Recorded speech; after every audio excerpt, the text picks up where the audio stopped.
We say Tehillim all the time, in moments of fear, hope, and gratitude. But have you ever stopped to ask, what makes Tehillim so powerful? We've all been told these words are holy, that they carry unique spiritual weight, that they were written with divine inspiration. But why? What is it about these words that has made them a cornerstone of Jewish life for thousands of years? That's the question the podcast Tehillim Unveiled sets out to explore. Each episode takes one of the most familiar chapters and unpeels it layer by layer, revealing its structure, emotion, and timeless meaning. In the latest episode, Dr. Yael Ziegler joins the show to explore how Tehillim captures the heartbreak of Tisha B'Av and the quiet hope that follows. Tehillim Unveiled. Find the link in the description of this podcast. Way before the Harvard negotiation project, Moshe and Bnei Gad and Reuben had sort of figured this one out, a way of actually being able to turn down the temperature and find a way to be able to accommodate different sides. And maybe most importantly is that phrase, Vayikshu Elav. Everybody listens. Everybody listened to one another. Moshe, after giving a long speech, he sat back in his chair and he began to breathe and he began to listen. And they apparently were also maybe even expecting Moshe to say that, and they already had a creative solution in the bag in order to try and create a middle way. And I think this is why it became so successful. I'm Scott Kahn, and this is The Orthodox Conundrum.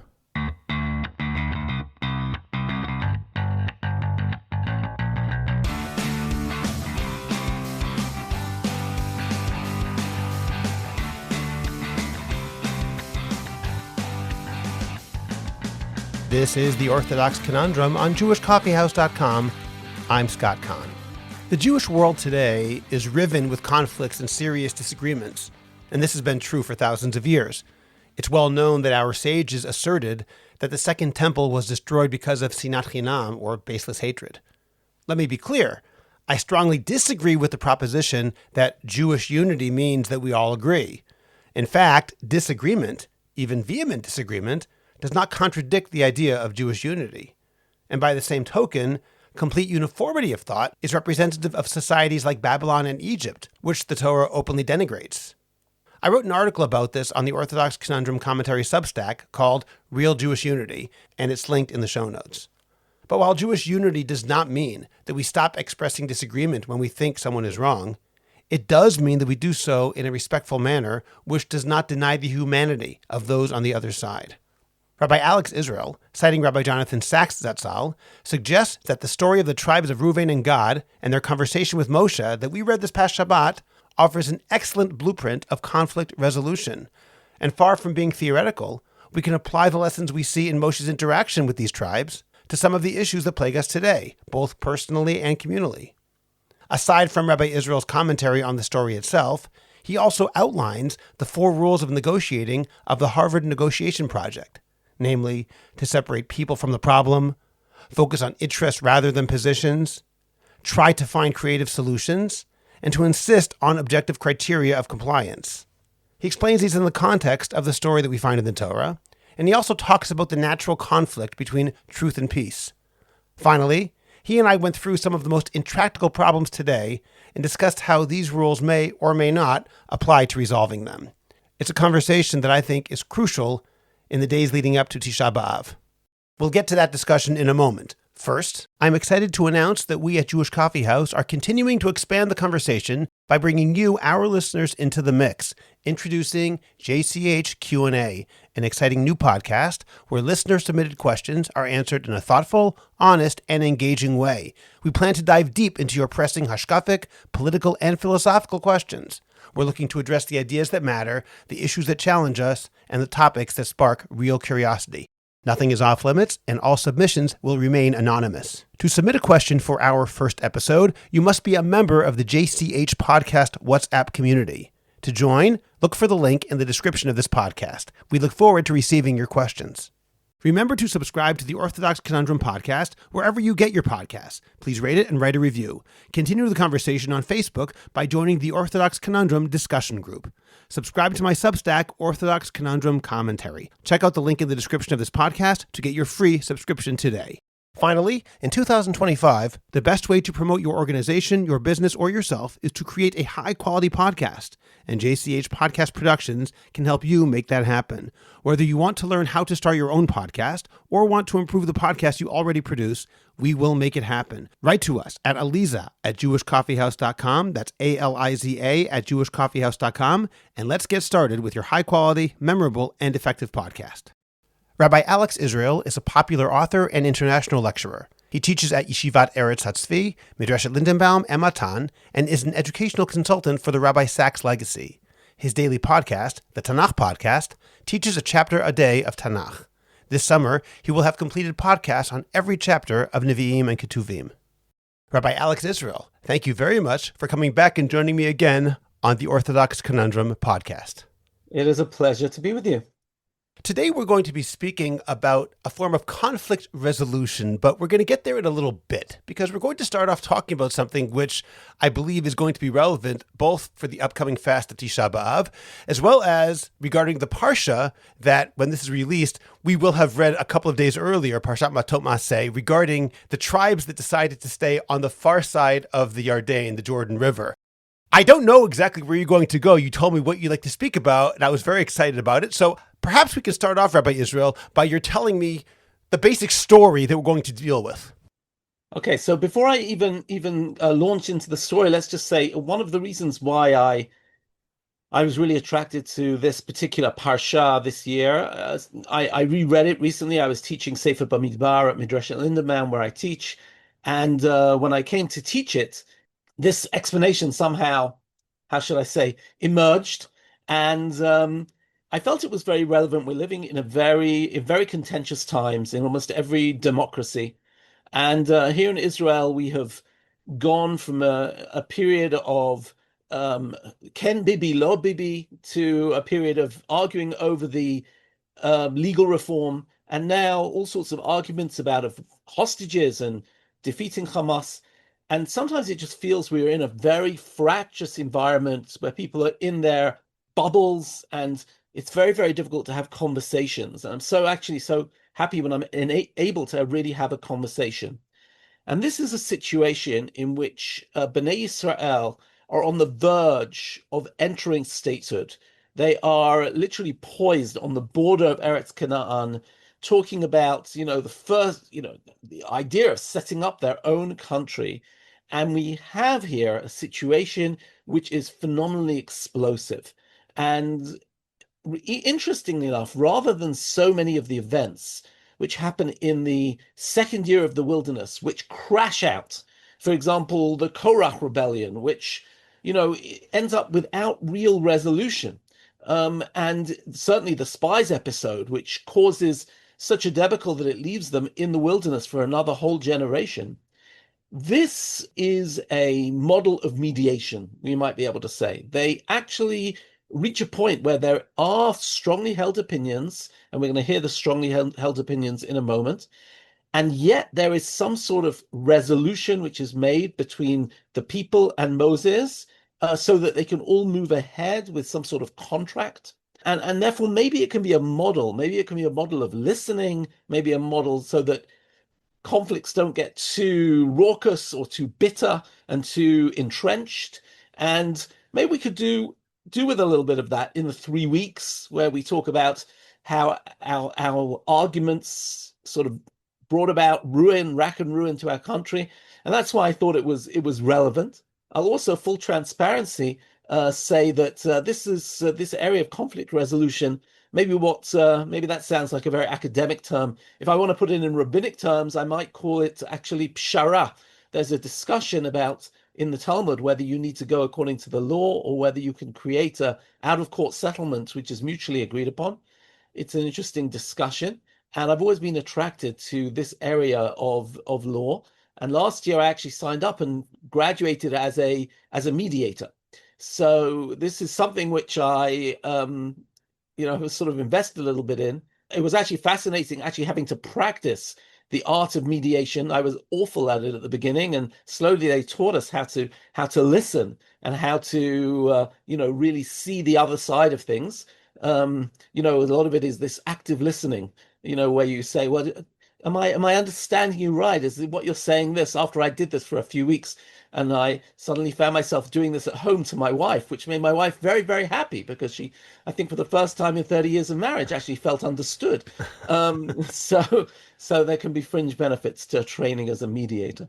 Excellent. Okay. And certainly the idea today that has become so prevalent, and I fall into it as well, thinking that someone who believes differently from what I believe in the political arena, for example, as opposed to saying we have a difference of opinion that's honest and good, is there's something fundamentally evil about different positions. That has become very, very common. So the idea of getting back to having civil disagreement, understanding that the other side is coming from a perspective, I hope, and we have to talk about this too, of goodwill, is, I think, part of it as well as the ideas you're saying right now, the idea of listening, being able to really hear where they're coming from as opposed to rejecting it before they even begin to talk. We'll get there eventually, but Rabbi Israel, can you first tell us again the story that we're talking about?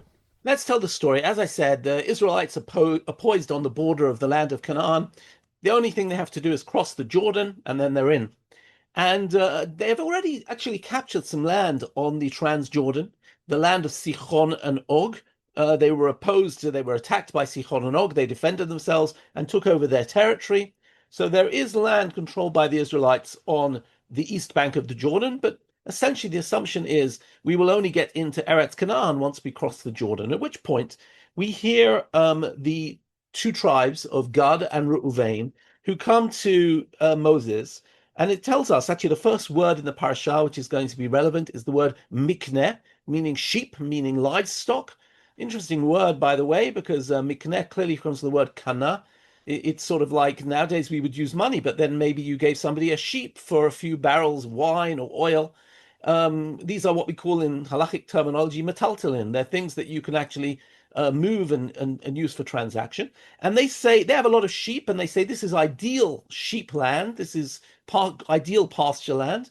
Apparently, the tour guides tell me that's true. There's more rainfall in the Transjordan than in the land of Israel, and they say, and we've got lots of sheep, and therefore, since God has given us this victory in this land, Eretz mikneh avadecha mikneh, and they say, Al tavirenu et hayarden. We don't want to cross the Jordan. We want to stay here. Moses immediately hears this, and he responds pretty furiously. He responds with a phrase that has actually entered the vernacular in Israel. You know, are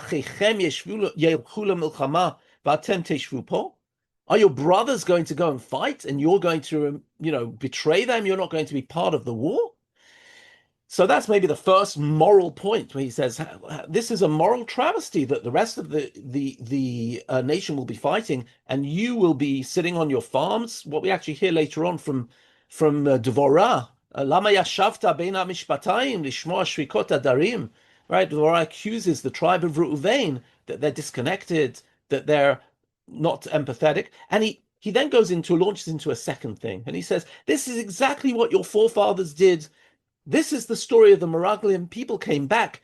They demoralized the people, and then the people didn't want to go in the land, and they cried all night. If people see that you don't want to go in, and you're so terrified of the challenges of the Battle of Canaan, then you're going to be in a situation in which the whole thing is going to break. And he actually accuses them with very strong language. He says, "Kamtem tachar avotechem tarbut anashim chataim." You have come instead of your forefathers. You are a culture of evil people, because you are going to essentially delay. If everybody then is discouraged, doesn't want to go in, then we're going to sort of backtrack on this whole process of K'nisa La'aretz. Now, what eventually happens is then the tribes of Gad and Reuven say, but maybe we can have a compromise. And the compromise that they offer is, we will go and we'll help with the war effort. We will fight. We will even be the troops who are the avant-garde. We will be there. The chalutzim, lifnei hamachaneh. And one of the key words here, 7 times in the parsha, is the word chalutz, which became, of course, a very important word in modern Israeli, mythology. We will be the chalutzim lifnei hamachaneh. We will help everybody in the war. Can you translate that word chalutzim? Oh, pioneers. Okay. It's used as the pioneers. Literally means somebody who goes out at the front but it was used by the Zionist movement as the people who went out to dry up the swamps and to settle the wilderness. So they say, we will be there before everybody else. We're going to show there's nothing to be afraid of. We're going to play our part in the war effort. And when everybody is nicely settled, we'll go back to our farms and we'll go back to our wives and children who we're going to leave to hold this land, because otherwise we'll lose it. But we will play our full role in the nation. And Moshe turns to the leaders who are going to take over after him and says, I want Joshua and Elazar to sign off on this. And this has to be, and in fact, they make what we call in Hebrew, what we call in English, a cast iron guarantee. In Hebrew, we call it a Tanai B'nai Gadu B'nai Reuven. It's actually the type of condition, which is a double-barreled condition. This is your obligations. And if you don't do this, these are your sanctions.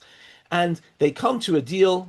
Everybody signs off on it, and this is what they do. And when we read the book of Joshua, indeed, Joshua, the first group, when they're about to poise the invasion, he talks to the people from Gad Reuven. He says, remember what you promised? You're going in first. They say, sure, no problem.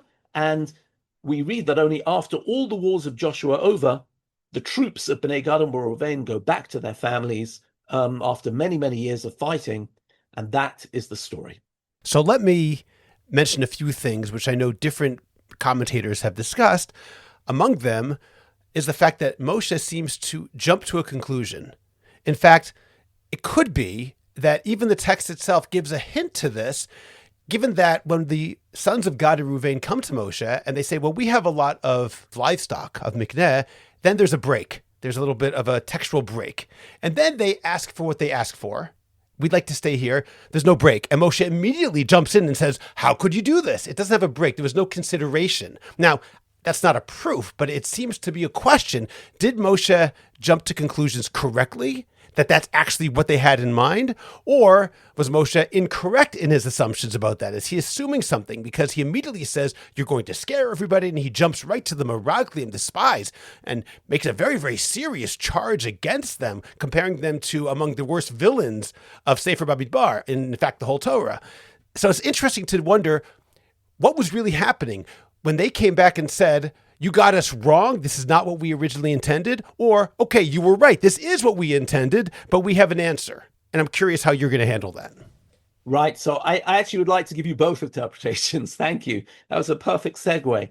The one interpretation is going to be that Moses is saved the day, that these people were indeed going to do something terrible, and he, steered them away from a terrible mistake. In this particular interpretation, commentaries look very harshly on Bnei Gad and Bnei Reuven, the tribe of Gad and Reuven. One in Midrash in Bamidbar Rabbah that Nechama Leibovitz, if you look at Nechama Leibovitz on this Parsha, she is very anti Bnei Gad and Bnei Reuven. And the phrase there is, Shahayu Ashirim, they were wealthy, V'haya lahem mikneh gadol, v'chibabu et mamonam, and they loved their money. And again, the beginning of, you hear the word mikneh over and over again, mikneh rav haya libnei Gad u'Reuven, v'hinei hamakom mikneh, eretz miknehi ula avadecha mikneh. And there is some indication that they think about their money, and they're willing to reject Eretz Israel for the sake of financial gain and for the sake of a life of ease and comfort. If you want to take this, and the Midrash says that when there was an exile, even before the 10 tribes were exiled, the first group to be exiled were Bnei Gad and Bnei Reuven, because they were so into their money and they valued it over the promised land. They also, Rashi brings this, we have a lovely phrase here when they talk about what their deal is going to be. One of the phrases they say is, Gidrotzon nivneh levikinenu po va'arim letapenu. We will make pens for our animals and cities for our children. They put their animals before their children. When Moses repeats the deal to them, he switches the order. He says, Banu lachem arim letapchem u'gederot letzonchem. Worry about your children first, right? Put your children at the first priority. And according to this, there was a streak of call it greediness in Bnei Gad and Bnei Reuven. They were about to make a terrible mistake. Moshe got furious. Maybe they weren't intending at all to help the troops. They were deaf to the fact that their compatriots would be at war for many, many years. And they weren't going to go at all. All they could see in their eyes were those sheep on the hills. They even valued their sheep over their children. They loved their money. They loved their comfort. Now, Moshe, according to this, and if you want to read it this way, by the way, I think it's a real harangue of Nechama Leibowitz against Chutz La'aretz Jewry for not making Aliyah, the Jews who remain in Chutz La'aretz in comfortable communities instead of going to the land of Israel. I wonder whether part of it is also a sense of anger to do with the Holocaust. I have to say that she lived in Germany and saw communities who could have come and didn't leave in time. So I don't think this is pure. I mean, it was Zionism from Nechama Leibowitz, but whichever way, the first message is Bnei Gad and Reuven were really on the wrong track, and Moshe steered them back on track and found a compromise. And one of the interesting things is it can't be that what they're doing is absolutely wrong, because Moshe could have put his foot down and said, "No way, absolutely no way, we're not allowing this." He allows a compromise, but he reorients them. Before I mentioned how in the Torah text, there's no break between their statement and Moshe's rebuke. And I said that might imply that Moshe jumped to an incorrect conclusion about what they were really saying. The other side, however, which would accord with what you're saying right now, is that they've been in the desert together for 40 years. Moshe knows their character by now. Moshe knows with whom he's dealing. This is not very possibly the first time he ever heard rumblings of this sort of thing, that they love their cattle, they love their livestock, that they're very into their money. It could be that this is what he was always afraid of with Reuben and Gad. It could be this is exactly what he expected them to say. So perhaps that's another way of explaining what I saw as a lack of... Barbel reads it is that they come along and say, this is the land that God gave us. We have a lot of sheep, and there are a lot of sheep, and this is great sheep land. And he's waiting for Moshe to say, oh, I get you. And Moshe's not playing ball. And Moshe waits for them to actually make the request. He sits there quietly listening to them. And when they make the request, he's ready.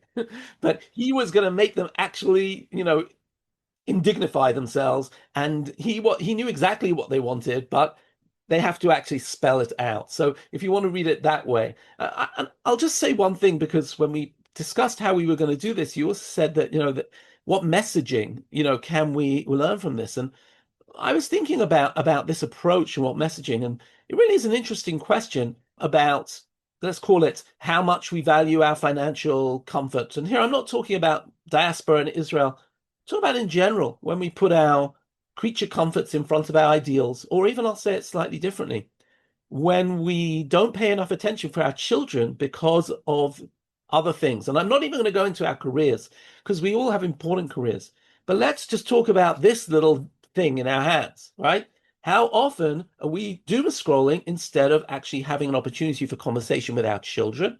And I was thinking about that very strong sense where Moshe turns around to them and says, put your children before your sheep, and your children are the greatest priority, and sheep are important, but they're second in importance. Put your children before your smartphone, in modern terminology. Something like that. It's something we all struggle with. It's something we all struggle with our spouses, with, it's a constant struggle. I find sometimes we have a rule in my house that my wife and I, don't put our cell phones at the dinner table. But I find time and time again, we're in the middle of a conversation and I go and grab my phone and say, well, let me show you. Oh, I've got to look this up and I've got to show it to you. And we said, oh no, but we promised we wouldn't put phones on the dinner table. And it really is a distracting thing. So when people come first. Okay, the second approach, which you already mentioned, and the second approach is going to suggest that, and this is mentioned by the Abarbanel. And again, I'm cautious before I say this. Some people might be bothered by the fact that I am going to issue maybe some sense of critique of Moshe. I will simply defend myself by saying this in the name of the Abarbanel, and because I really think it's the truth of Torah. And according to this, I mean, the phrase the Abarbanel is going to say is, they say, Chutz mimalat Torato, we know you're a great Torah scholar, Moshe, but lo hevin kavanatam, you didn't get us. And according to this, what's happening? Well, Moshe, we all bear scars from our history. What's one of the most traumatic events in Moshe's life, the event which maybe he might even cast himself as a failure, is indeed the Meraglim. His job was to take the Jewish people to the land, and the Meraglim was what made it not happen. And now he hears people rejecting the land, and it pushes some sort of very primal button in him where he says, what? rejecting the land again. And he's unable to see any nuance here. He just launches into a speech, which is many, many verses here. It's not something like 10 verses. He almost like doesn't take a breath, and he calls them, you evil people. He doesn't wait to clarify their opinion. And I think it sits on certain like very steep scars. One of the phrases also here is where they say, Al ta'avirenu et hayarden. Don't let us cross the Yarden. And I remember, you think about that phrase where Moshe pleads with God and says, Ebrana te Yarden hazeh. And I can go and see Haratot. The one thing that Moshe wants more than anything else at this point in his life is to cross that Jordan. And now these people come along and say, don't let us cross the Jordan. Al ta'virenu te Yarden. And Moshe's like, are you nuts? Right? Now, Moshe, in that sense, Moshe's not reacting to the situation in front of him quite now. Moshe is reacting with a lot of things which are underneath the surface, his own personal situation, and this big, his biggest career failure, let's call it that way. And Moshe overshoots, and the people have to turn around to him again and say, you didn't understand us. And he's bringing the fact that his biggest dream, the thing he would do anything to get what they could just take, and they're rejecting it. It's eating him up. Right. And by the way, we've all been in that situation when I think the modern word is to be triggered. We're triggered by something for all sorts of reasons. And somebody says something and you're like, actually, it's not about you, B'nai Gad, it's about him. Right. Now, I like to say something that the Barbanel here is so beautifully psychological, because the Barbanel actually claims that B'nai Gad and B'nai Reuven also have something going on. And he says, why did B'nai Gad and B'nai Reuven, is it just the money grabbing aspect? And he says something which I'm not aware of anybody else saying. He says, the first thing he says is that actually they can defend themselves very religiously, because if you look in the opening, their opening position, they say in Pasuk Daled, Haaretz hashahika Hashem lifnei adat Israel eretz miknehi. The land which God has given us is a land of flocks. It's a land of pasture land. So they actually can say, well, why did God give us this land? It must be Yad Hashem. It must be God's will that we should be here. So that's all interesting. But after saying that, the Abarbanel points out and says this. He says, though, maybe behind this is actually the fact that, think about it. In terms of the pecking order of the family, Reuven is the Bechor. However, Reuven has been sidelined ever since the days of Yaakov. He has been sidelined, and the Bechorah was given to Yosef. And the Leviim became Levi, right? And Yehuda has been given the Malchut. And they're like, we want to go into that land and be third rate. We want to be reminded every single day that we were shunted down the order of hierarchy, and now we're just ordinary citizens instead of being a Bechor. You know what? We're going to go and live in our own territory. We can be kings of our own fiefdom and live with dignity instead of living with perennial shame. And the Barbanel suggests that that's what's going on here? Yeah. And is he criticizing them for thinking that way, or does he understand it? I actually think he's understanding it. He says, Shahaya Reuven Bechor Yaakov. Reuven was the Bechor. He saw that Lami Menu HaBechorah, the Bechorah had been taken from him and given to Yosef, and the Melucha to Yehuda.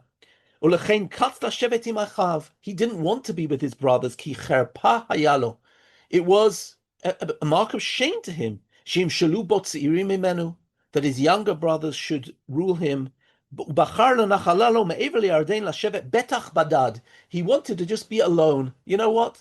I'll sit over there in the dark all by myself, and it's much better for me than being with all of you and being shamed all the time.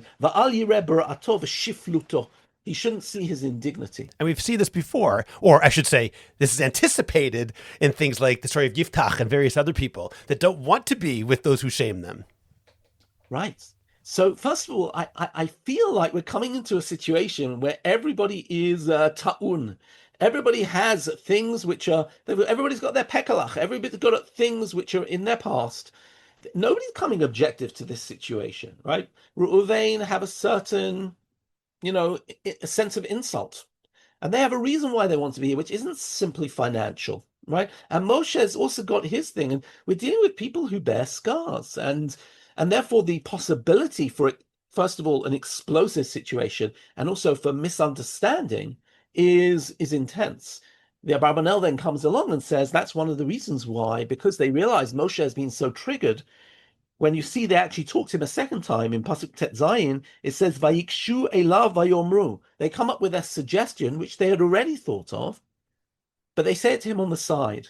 They don't do it on the talk show. They don't do it at the press conference. They come and make the compromise suggestion off camera, right? Because they realize that there are high emotions here, and this is something that they're not going to be able to get through to Moshe with a logical compromise because everybody's too triggered in this situation. So the first situation is that Bnei Gad, the first explanation I gave, Bnei Gad and Bnei Reuven are at fault, and Moshe saves the day. In the second situation, everybody's walking around with their issues, and there could have been a horrible misunderstanding which sits on all sorts of prior insults and problems, and we're lucky it didn't go to a full-scale explosion because everybody gets hold of themselves at the critical moment.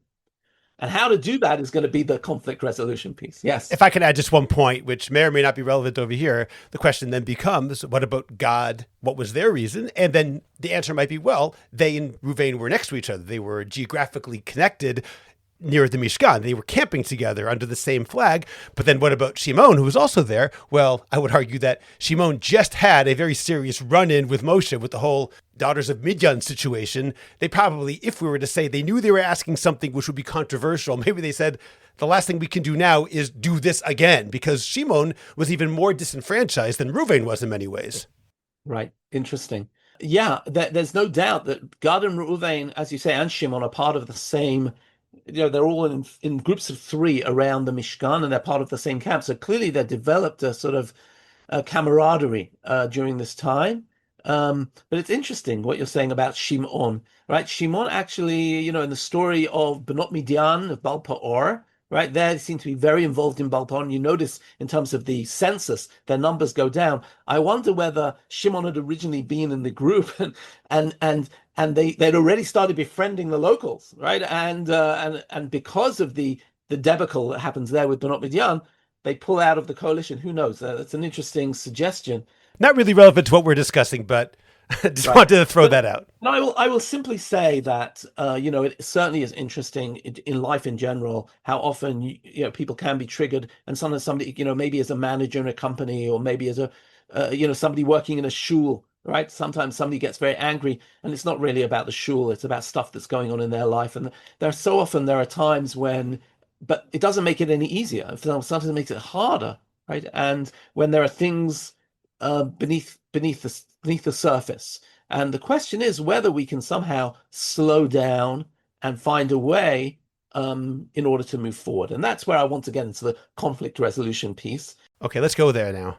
Which is very, very beautiful. And I will say that I thought about this in conflict resolution, but there's no one better than Lord Rabbi Jonathan Sacks, right, who had read so widely, who actually took this piece in his Shiurim. And he basically takes this book, which is called Getting to Yes, Negotiating Agreement Without Giving In. It's the book about negotiation by Roger Fisher and William Ury. It comes out of the Harvard Negotiation Project. And they give a few different rules for how to successfully do a negotiation. See, what usually happens when two people come together is two people have their positions, and they're sure you're wrong and you're wrong and you're wrong, and they're never going to be able to come together. The first time I ever heard about this was on a lecture I heard on the Israeli radio about mediation. That's what got me interested in the first place. And they told a story about somebody who made an extension, and his neighbor sued him, right? I actually know a case like this of somebody who made an extension, their neighbor sued him, and till today the neighbors aren't talking. And one sued the other and said, you did that illegally, or you didn't ask my permission. And they take each other to court. Now, all the court is going to do is going to say you're right and you're wrong and pay damages. And that's what we call a zero-sum game, right? It's a win-lose situation. Only one person can win. And in that situation, one's winner, one's the loser. They hate each other. There's no sense of being able to solve it. Well, let's say the situation's different. The guy downstairs sues the guy upstairs for extending his property. and they go to the mediator. Now, the mediator doesn't let them sit together because they hate each other, right? They're very angry with each other. The mediator asks the guy downstairs, "Why are you Why are you so angry?" He says, "Well, I'm angry because he did it without my permission." He said, "But what's really bothering you?" And he says, "Well, you know what? When he made that extension, he totally ruined my garden. I love my garden, and I loved my garden, but he ruined my garden, and my garden is now shot." Goes to the guy upstairs and he says, "Well, why did you do that?" He says, "Well, I've got 6 kids in a 3-bedroom apartment, and I needed space for my kids. I knew he hates me, the guy downstairs, so I knew he wouldn't allow it, so there was no point asking him." Goes to the guy downstairs and says, "Well, did you realize he's got 6 kids in only 3 bedrooms?" He says, "Well, I never realized. I love his kids, but I just didn't want him to affect my garden." He goes to the guy upstairs, "Will you pay to help him to redo his garden?" Now, what this does is this takes away, this divides it not into positions, but into interests. And it takes away not necessarily the personal piece, but it allows you to break down the question into what are the things that matter to you. So I'll give you the 4 rules of the Harvard negotiation project. Number 1, separate the people from the problem. Separate the people from the problem. Number 2, focus on interests, not positions. It's not, we're not going across the Jordan and you're sinners. Focused on interests instead of positions. Try and generate creative solutions. And finally, insist on objective criteria. Find objective criteria. Those are the 4 rules that you have to do. So let's apply them to our situation. Let's just go through that one more time to make sure everyone has that, okay? So the first one is... Okay, so number 1, yes, separate the people from the problem. Okay. Because it's not about you. It's about the matter at hand. Okay? It's not that my neighbor hates me, and it's not Ken Bibi, Lo Bibi, right? And then number 2, focus on the interests, not the positions. Okay? What matters to you, not this is wrong, and this is, this is... Meaning, in the example you gave, I want my garden to be better, not the fact you wronged me. The garden and the need for children, not... you can't do an extension. I can do it. I'm not giving you planning permission. You're not giving you planning permission. It's actually 1 second. You need children. You need a garden, right? We can solve that. And then try and come up with creative solutions. Okay. Maybe helping him out with his garden, which wasn't part of the extension deal, right? And insist on objective criteria. Okay. Now let's take our story. Okay. Maybe there were issues. In other words, when Moshe Rabbeinu turns around, he doesn't say, "Oh, Reuven, you were part of the Korach rebellion, and you..." What he basically says is, he says something generic. He says, if you're going to discourage the people, then this is going to be another Meraglim. He doesn't say anything about Gad and Reuven personally. Okay, so that's the first thing. They pull the people out of the problem. Most importantly, they focus on interests. The Bnei Gad and Reuven make it very clear that Moshe says, "I care about discouraging the people. I care about having a full fighting force in going into the land." They say, "Hey, we can do that. What we care about is where eventually our tribal territory will be." Number 3, they come up with a creative solution to divide it up. Originally, they said their position was, "Don't let us cross the Jordan." Moshe's position was, "You are betraying the nation." In the end, they come up with a creative solution. "You will fight as long as fighting needs to be done, and then you'll go back." So this is a creative solution, and there's an objective criteria. There is a time designated for fighting. There is a time when they will be allowed to go home. Their women and children are allowed to stay there.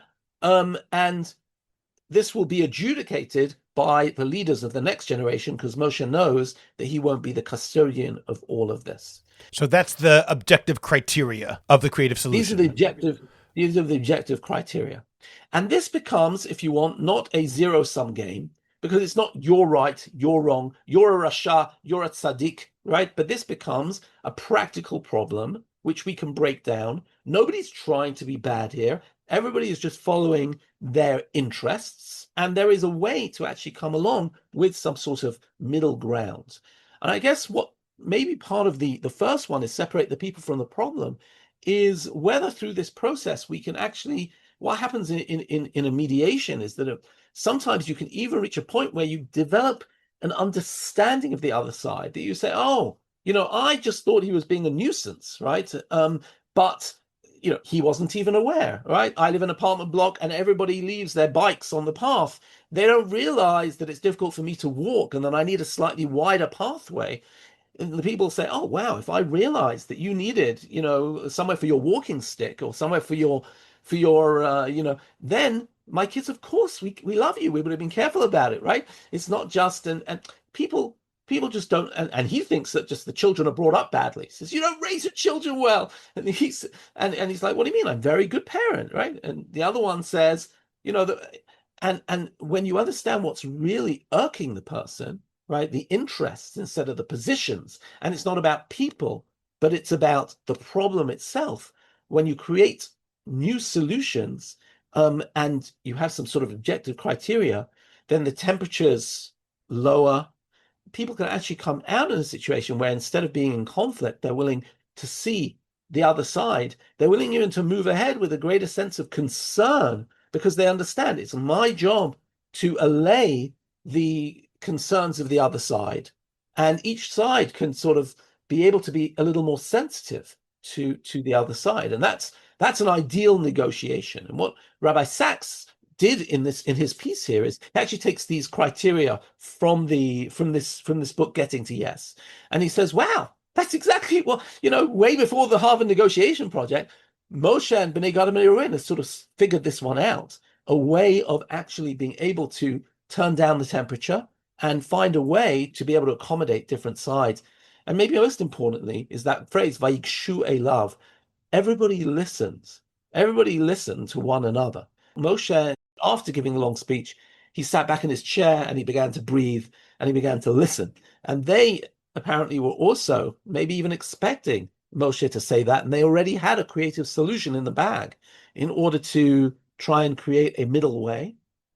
And I think this is why it became so successful. That's really interesting, and I really appreciate what you're saying. And I think that could be very, very useful for all of us in terms of thinking about how we can get to yes, how we can bridge the gaps without giving up on the things that matter to us. But I'm going to challenge something because it's something I don't understand here. I'm going to change your scenario with the garden and the porch to make it a little bit different. You said, well, what's really bothering you? And he said, what's really bothering me is you're ruining my garden, or I have 6 kids. But what if it's a little bit different? Because to make it really parallel, what's really bothering me is not even my garden. Is that everyone always does this to me. They always do things without asking me a question. That's what's bothering me. In other words, it's not really about the garden. And it's not really about the merpeset. It's about no one ever listens to me or whatever it might be. Moshe Rabbeinu, using the Abarbanel's example, it's not really about this particular case so much as the trauma, the trigger that he's experiencing through this. And dealing with interests as opposed to positions, there's something else, the underlying psychology that leads to the interest.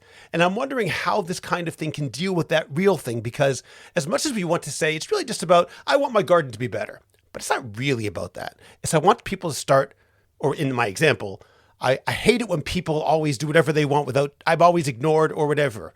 Or, for example, Reuben, we said that, again, his issue might be, according to the Barbanel, I was disenfranchised. It's not really about Mikneh. It's not really about this. It's about I have been chucked to the side by the people or by God or by whomever.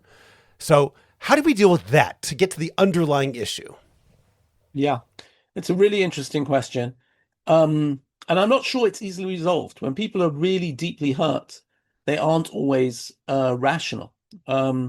And it's actually very interesting talking about Rabbi Sacks. One of the places that Rabbi Sacks actually relates to this is when, in the story of Korach, right? There's legitimate questions in Korach's story about leadership and about status.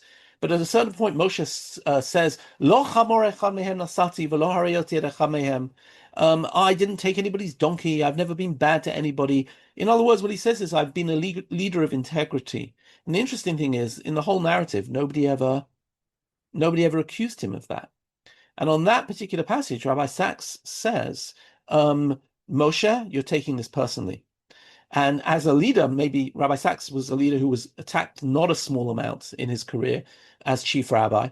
And he says the beginning of the downfall of a leader is when they start taking things personally. because as a leader, you have to be focused on the issues. And when you start taking things personally, that's when you start making mistakes. And he says a similar thing about Moshe hitting the rock, that he was at a very fragile place after his sister had died, and that he wasn't thinking quite straight.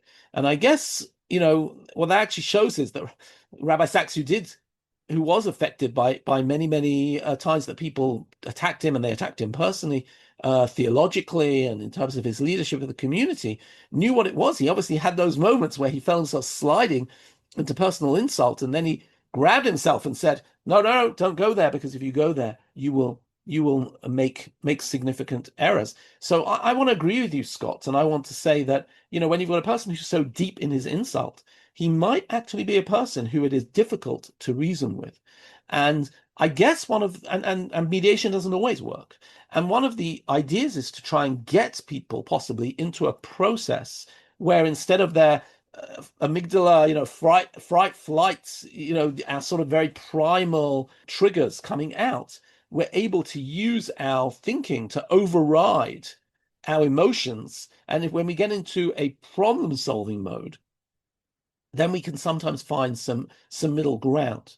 Right now, on a societal level, this gets even harder because, as we can see with the conflicts we've had here, and social media certainly doesn't help, and the regular media doesn't help, and talk shows are designed to rile things up, and social media has an algorithm that tries to find the most insulting line from here, there, and mass systems, mob scenes can accelerate things in ways that nobody predicts. So yes, 100%, we are up against a very challenging environment when it comes to all of these things, and it's not easy.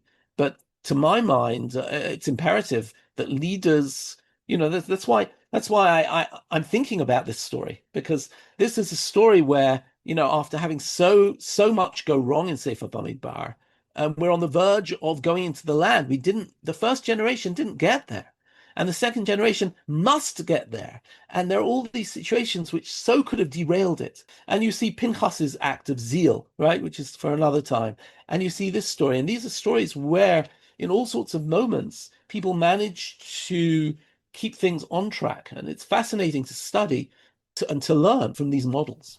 So let's apply it, Rabbi Israel, to some modern conflicts. Can we try and talk about some of the major conflicts that are existing now in the Jewish world, in Israel, for example, and say how theoretically, if we could use some of these models, if we could model our conflict resolution on Bnei Gad, Bnei Reuben, and Moshe, how perhaps we could deal with them? Do you have any examples you'd like to offer?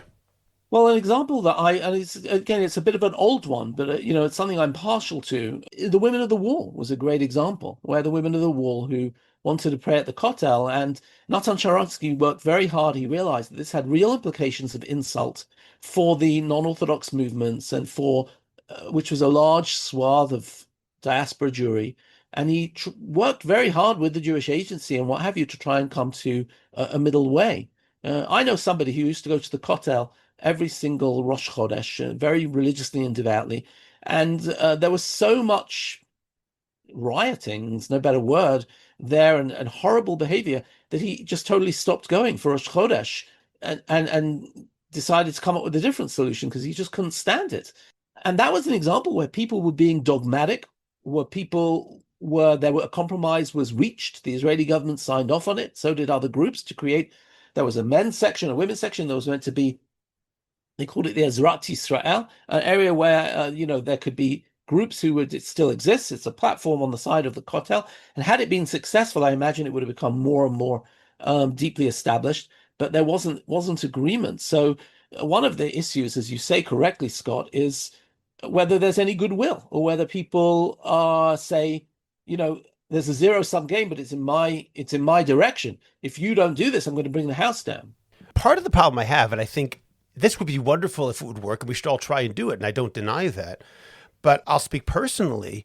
An issue which I've spoken about, and which is obviously one of the biggest issues we're dealing with now, is, for example, the continued Haredi refusal. I'm talking about the political parties. Individuals are different, but the community as a whole and the political parties, to countenance any Haredim going to the army en masse. The government almost fell over this multiple times. Even now, the Haredi parties have withdrawn from the government because of this problem.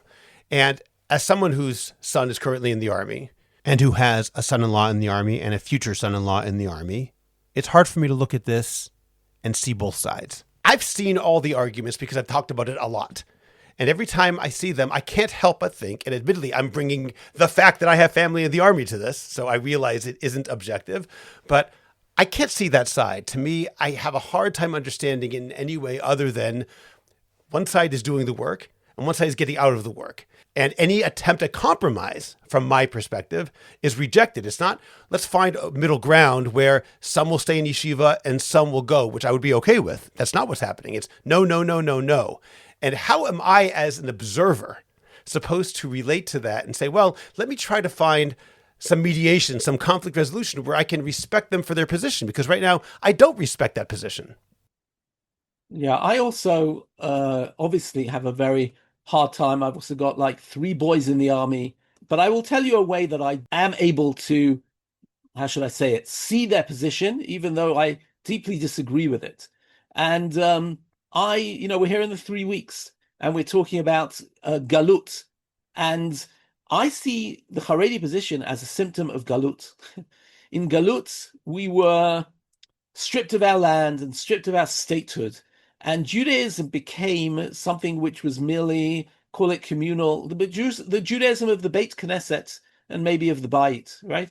And, there's that great line of Rav Kook, Orot HaTchiyah, where he says, I actually got it in front of me here, in translation, we dealt much in soulfulness. We forgot the holiness of the body. We neglected physical health and strength. We forgot that we have holy flesh, no less than holy spirit. Or as I like to put it when it comes to the army, in the Tanakh, David HaMelech, we first meet him as fighting Goliath. Whereas if you open Masechet Brachot, you first meet him as a posek getting up to do Tikkun Chatzot. I look at this as some of the scars of our 2,000 years of Galut, right? Judaism has metamorphosized into something that it wasn't. It's meant to be a national culture. And in that regard, I am part of the religious Zionist community because I see that as part of my identity. The idea of creating a separatist group who will go into their self-made ghetto. I remember still from my history classes in schools, when the ghetto walls fell, the ultra-Orthodox decided to build up their own ghetto wall, and they're still there. It's very interesting to see the few of the Haredi world who are able to see beyond that, who understand that, almost at the yesod of those who decide to actually draft is their feeling they want to be part of the collective.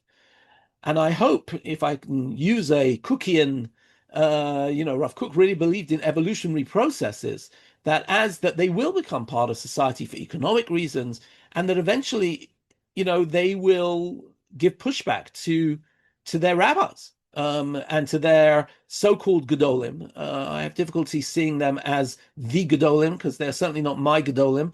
And when they aren't willing to step up to the plate in this situation, but they certainly will go to their rabbis and they will turn around to them and say, "Wait, this cannot be." And so this doesn't alleviate the pain that so many people feel and the terribly heavy burden which we need them. We need them in the army to alleviate the hundreds of days of miluim that our sons are doing. And it is very, very hard and very painful. That's how I look at it sociologically in terms of that. And when we're talking about, and I think I can empathize with them. I just don't think I think they fundamentally don't get it. Their whole world is set up in such a way to see people who aren't religious as, beyond the pale. And I just hope that we can find a way to bring them in and to, have the small doche and the yamin mekarev to still be able to hold on to that sense of peoplehood for as far as we're concerned, and to invite them in. And as we invite them in more and more, hopefully they'll begin to see things and again widen their vision and see things from our perspective. At least from the perspective of maybe not conflict resolution, but accepting people where they are, ba'asher husham. You and I think, both alluded to that, perhaps intentionally, when we talked about the problem being less the people who are following their leaders and more the leadership itself, which has not stepped up to the plate, to use your metaphor. And by doing that, not that makes us feel better about the leadership, maybe it makes us feel worse, but it can make me have a little bit more respect for the local person who is following his leader innocently, because it's not really his fault. It's because he's following the leadership, which I think has failed. But I'm not going to necessarily blame people in the Amcha, the average person who chooses to follow a certain way of life, given that his leaders are the ones who are failing in my mind, whether it's political or religious, rather than the masses of people who, quote unquote, don't know better. I don't mean they're ignorant, but they believe that their leaders are guiding them in the right way. I can say, I think you're absolutely wrong, but I don't necessarily have to blame them for that.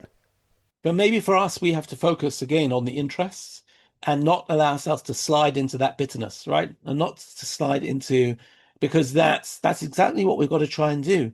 We've got to hold our eye on the focus that we need to have, because otherwise then we spiral into a sort of sinach model where, so I think we do want to try and have some sort of understanding. It doesn't justify, and we have to also hold on to what our needs are. The Chativata, if you're talking about the Gius, the Chativata Hashmonaim is a great example where the army went a long way to try and create a Haredi-friendly environment. They even allow them, for example, when they're on base for Shabbat, they have a choice. They can wear their, shtreimel or whatever it might be, their bigdei Shabbat and not army clothes during Shabbat, even if they have to be on base. And they allow that because they've said, okay, if that's what it means to be Haredi, that's fine, but they're going to go through the training like every other infantry soldier. And that's also a great example of the country or the Tzahal turning around and saying, okay, let's not talk about positions. Let's talk about interests. What would you need to make the army work for you in such a way that you would not need to give up your Harediyut, your religious standards? And what's amazing, I mean, I follow the singer Mendel Roth. I don't know if you follow him on social media, but he is actually a singer who comes from one of the most extreme segments of the Toldos Aaron. He's a grandson of the Toldos Aaron Rebbe. And he has gone into the Chativat Hashmonaim at age 31. And he talks with such love of Am Yisrael. And he says, I might not have done this, but I had a whim. I realized this was something I needed to do. And you see how he feels so together with Am Yisrael. Now has no doubt whatsoever. And I see him because he's quite a social media person. And I'm sure there are going to be many Haredim of the next generation who are going to look at him and his inspiration and take him as a role model and are going to, please God, right, join Tzahal as a result of people like him. So he still sees himself as part of the Hasidic Haredi world? Very much so. Very much so. In fact, he just put up a post last weekend when he was walking with his mafaked. His mafaked is wearing Madei Tzahal. His commander, yeah. He's dressed like a chassid walking on his weekends. And he says, I always have a dilemma. When I'm in Yerushalayim, do I wear my Haredi clothes or do I wear my Tzahal clothes? And 1 week I do this, and 1 week I do this, and 1 week I do this. And he talks about the whole time how he walks through the streets of Jerusalem and people are walking up to him and saying, Yishkoyach, and we love this, and whatever it is. So who knows? Maybe there is hope. Okay, I have one more example, which might be the hardest of them all. And perhaps you'll say there's some examples where it won't work. But what about Israel's conflict with the Arab world writ large, and in particular with the Palestinians? Can the mediation you talked about work when one side denies the other side's right to even exist as a country?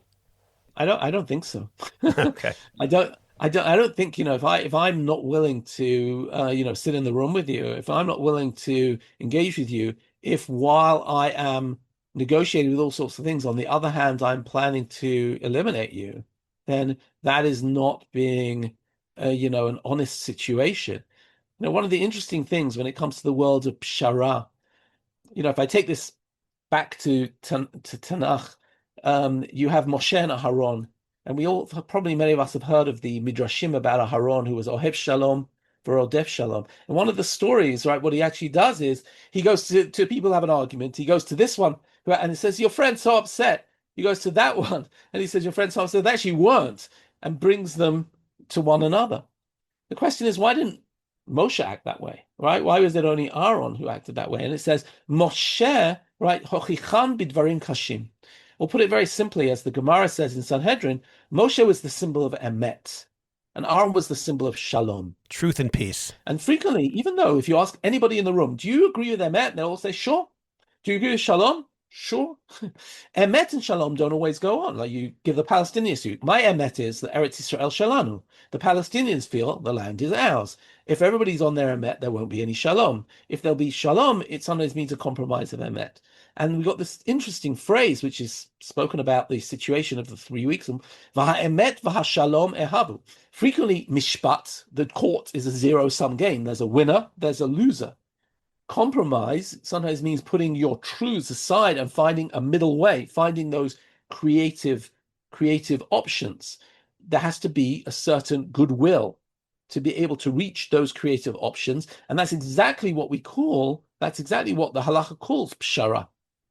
It's the ability, by the way, if the court has already ruled, you're not allowed to do a pshara because there are legal models. But sometimes two people who can mutually agree, but they have to mutually agree.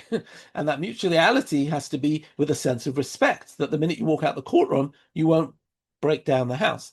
So I think we do have, and again, it's very interesting that Moshe is this model of emet, and Aaron is this model of shalom, where shalom inevitably means twisting the emet a little, or putting the emet aside sometimes. Aaron wasn't necessarily telling the truth. When two people were arguing and weren't talking to each other, he went to one party and would say, the other guy is so upset. Then he'd go to the second guy and say, the first guy's so upset. That may not have been true, but he was willing to sacrifice pure truth for the sake of peace. Right. It's fascinating. I have a friend of mine, Rabbi Dr. Daniel Roth. He's the head of the Bar Ilan Center for Conflict Resolution. And he wrote his PhD about Talmudic models of conflict resolution, a lot based on that model of Aharon, Ohev Shalom, V'Rodef Shalom. And the funny thing is, you find the pasuk in Malachi, which talks about Siftei Kohen Yishmeru Dat, the Torah Yivakshu Mipiu, this idea that the Kohen going there, Ki Malach Hashem Tzvaotu, but nowhere do we find any narratives where Aaron is a peacemaker, right? We don't find that. Where do we get that model from? And he found some people told him about some Bedouin tribes, ancient Bedouins up in Syria or somewhere like that. This is exactly their model. When there's an argument in the village, the priest of the village goes to this party and he talks to them, and this party says, well, can you see it from their perspective? Can you see it from their perspective? And eventually, when they're ready, they meet and they have a sulcha. Right? They all forgive one another. And it's exactly this model of not allowing the sides to meet, right? Coming up with creative solutions, giving people a window to see the other side and the other side and the other side until it's not based on emet. It's not based on rights and truths. It's based on being able to open a window, to be able to see a side of the person that you never see, to open. It's more like midat harachamim than midat hadin. But I think we need that sometimes in our society. Rabbi Israel, one final question before we end up. We're about to go into Tisha B'Av, 6 days after this podcast is released. And people thinking about the sinat chinam, the idea of baseless hatred, which has led to the situation where we have a Tisha B'Av, where we have a fast day today, and we have the destruction and the continuation of our imperfect world. Any final messages from what we said today that people should think about going into Tisha B'Av? Well, I hope that this entire podcast has been about that sort of thing. But I do find that whenever I meet somebody and we actually are able to sit and really engage with one another, we find phenomenal points of contact. And so often we have our labels to people, and we label people as in that group and be beyond the pale. And when we realize that every single person is complex, and sometimes, as we've said in this podcast, people are driven by a lot of fear. Maybe part of our need is also to reassure the other side that, to reassure their fears, to understand their fears, to understand their vulnerability, right? And when we do that, maybe, and if we show that we are open to a conversation. Now, I know that some people will listen and say, very nice for you, Rabbi Israel, but there are lots of people who are rigid, okay? But I can't take responsibility for them. I can take responsibility for me. So all I can say is that I should not try and exhibit the same rigidity, and I should try and see the good in other people. And I think that's what we're asked to do. We're not asked to be a shvata. We're not asked to put aside our concerns. But as we've seen over the last few years, we've been at certain real breaking points. And at the very least, sometimes maybe we can't even agree with somebody, but maybe we can show some sort of empathy. We can show that we care. We can actually say in the final account, I disagree with you, but I see what you're saying. I've made a different decision. And if we have that love, then maybe it can do, look, we can't solve the whole situation. All we can do, that line, thought I could change the whole world. Then I said, I can't. Maybe I'll change my family. If I can't change my family, maybe I'll change me. I can only change me. I can change my comportment in the world. And I can try and, if we summarize things that we've spoken about today, sometimes allow myself to slow down and not get sucked into the vortex of anger. I can try and see things from the other side. I can try and separate the person from the issue. And hopefully in that way, we can bring a few more granules of good into this mix. And maybe it's those small steps which lead us on the road to redemption. Very beautiful idea. And if I could just conclude by saying the second half of that story, I can't change my city, my community, my family. I can only change myself. I've heard the second half of that is, so I changed myself. And then my family changed. And then my community changed, my city changed, and the world changed. So there is something that can be done by taking that initial small step. This has been a very important episode, and I think a really appropriate episode leading into the 9 days. Rabbi Alex Israel, thank you for joining me. Todah Rabbah. Look forward to future times. Thank you. We say Tehillim all the time, in moments of fear, hope, and gratitude. But have you ever stopped to ask, what makes Tehillim so powerful? We've all been told these words are holy, that they carry unique spiritual weight, that they were written with divine inspiration. But why? What is it about these words that has made them a cornerstone of Jewish life for thousands of years? That's the question the podcast Tehillim Unveiled sets out to explore. Each episode takes one of the most familiar chapters and unpeels it layer by layer, revealing its structure, emotion, and timeless meaning. In the latest episode, Dr. Yael Ziegler joins the show to explore how Tehillim captures the heartbreak of Tisha B'Av and the quiet hope that follows. Tehillim Unveiled. Find the link in the description of this podcast. Subscribe to the Orthodox Conundrum podcast wherever you get your podcasts, and please rate it and write a review. I'd appreciate it if you go to Apple Podcasts and rate and review the Orthodox Conundrum. It takes literally 2 minutes. It's just giving a certain number of stars and writing 1 or 2 sentences. Please like the Orthodox Conundrum podcast on Facebook and join our growing Facebook group, the Orthodox Conundrum Discussion Group, where you can feel free to discuss issues in Orthodoxy in an honest and friendly environment. Subscribe to my Substack, Orthodox Conundrum Commentary. Check out the link in the description of this podcast to get your free subscription today. Finally, do you have a message that needs to get out? Do you want to promote your business, your organization, or your cause? The best way is by producing a podcast, and Jewish Coffee House can make it happen. I have experience producing hundreds of podcasts, both for myself and for satisfied clients. Whether you want to learn everything you need in one day, or relax and record and let me do the heavy lifting, Jewish Coffee House Productions will work with you to make it happen and make it even better than you imagined. Let me help you today. Write to us at aliza@jewishcoffeehouse.com. That's ALIZA @jewishcoffeehouse.com. And let's get started with your high-quality, memorable, and effective podcast. I'm Scott Kahn. This has been the Orthodox Conundrum on jewishcoffeehouse.com.